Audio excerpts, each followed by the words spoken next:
let's say that that is due in 2 payments, which are due on event, and the initial payment is 5,000 euro to be paid 15 days after signing, and another 5,000 to be paid 15 days after delivery. And this will make sure that these add up to the amount that you put in the total fee. So that's this step.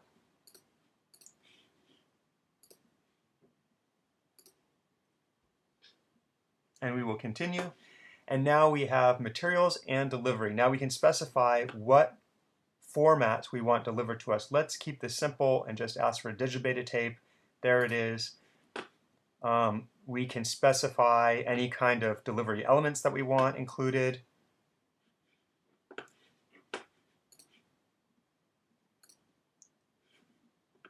And now, standard terms and conditions. We often get asked, well, why would we want to include standard terms and conditions or not? And here they are right here. Basically, you can use GMX to just negotiate your business terms. And then you can send it to your legal affairs department for them to add their standard terms and conditions. That's one way to use GMX. Another way would be to use it as your comprehensive agreement.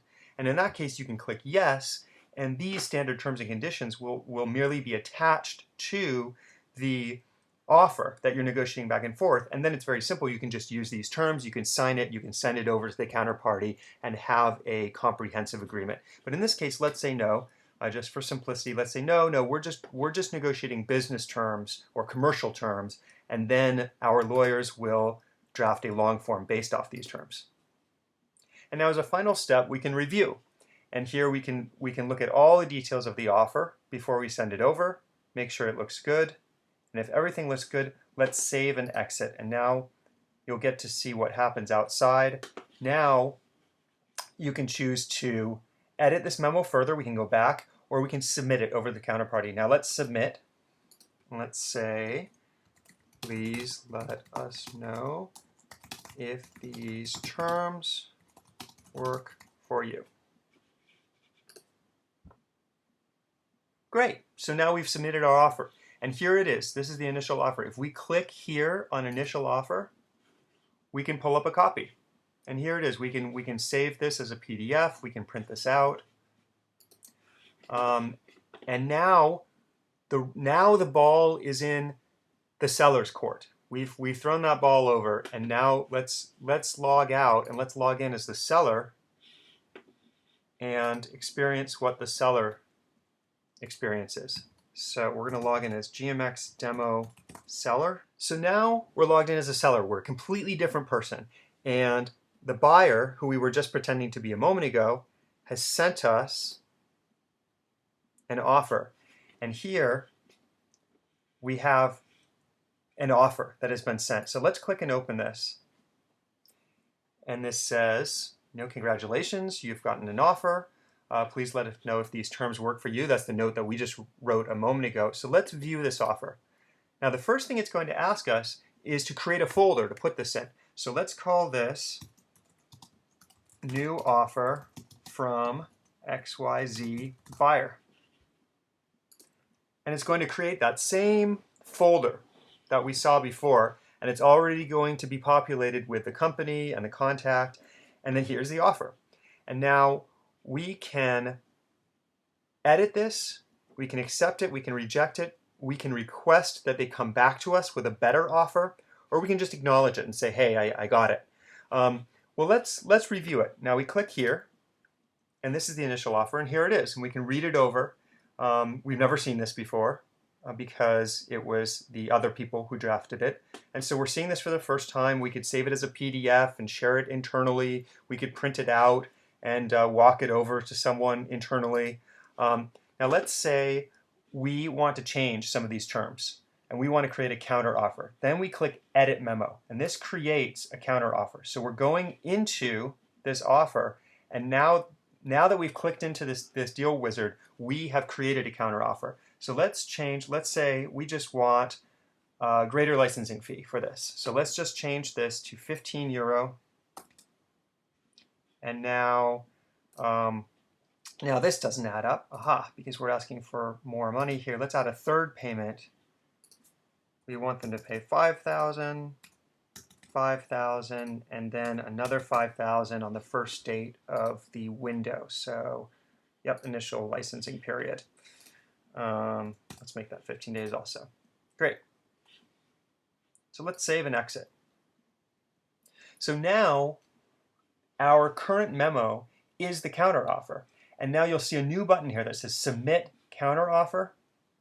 Or we could revert. We could go back to this initial offer. But let's submit this counteroffer. Let's send this over and say, all terms look good. We would just ask a higher licensing fee. Great. And now what you can see is that counteroffer is now stored in your deal history. Here it is. You can pull it up. You can PDF it. You can print it. You can pull up the original offer if you want. So the ball is now in the buyer's court. Let's go in on the other side again. Here's that message I was talking about. So let's go in, and now we're seeing the counteroffer deal. And now here's the counteroffer. We can click this. We can open this up and review this. And let's accept it. So we'll click Accept. And now our accepted deal is listed there to click and open.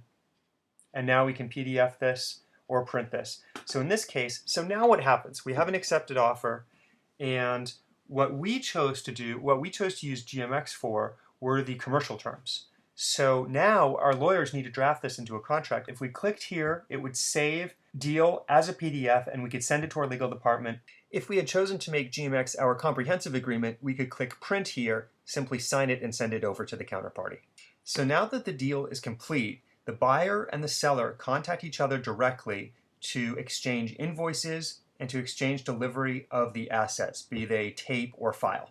It's also worth mentioning here that Ascent Media, GMX's parent company, offers a turnkey digital asset management and delivery solution that clients can contact us for more information about, and this is something that could help you deliver any of your titles worldwide in any format to any buyer.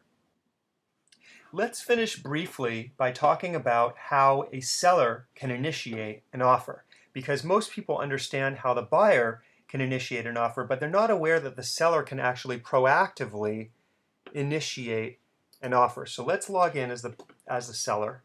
So let's say we found a company that we want to sell to. We want to sell titles to ABC Family. What we could do is go up to My GMX and click on My Deals. And we would click Add a New Deal here. And let's call this ABC Family Offer. And now this is a blank slate of a deal contract. If we click Add a Company, we could add in here, we could choose ABC Family, and let's choose them right here.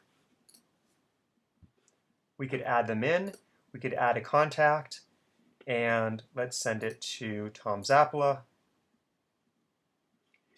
And then we could choose our own titles here as a seller and say, okay, well, here are my 3 titles I would like to propose that they purchase. And then we can simply click Create Memo here to create a proposed offer. We could put in what territory, what window, what license rights, what price, and send it over to them as an offer. And what's great about this, as sellers are often asking, well, what can I do to proactively sell my titles? Well, a great way is to get that first offer out to the buyer, because then all the buyer has to do within GMX is merely change the terms. So much of it is already filled in for them, and it's a great way to really get the ball rolling with the buyer. So that concludes this webinar. What you've seen here is how to buy and sell titles on GMX, both from the seller and the buyer perspective. If you have additional questions, please feel free to join one of our weekly webinars on this topic, which is usually Thursday mornings Pacific time. If you would like more details, please email me at dpunt@gmxmarket.com or feel free to call. You can also call or email with any additional questions.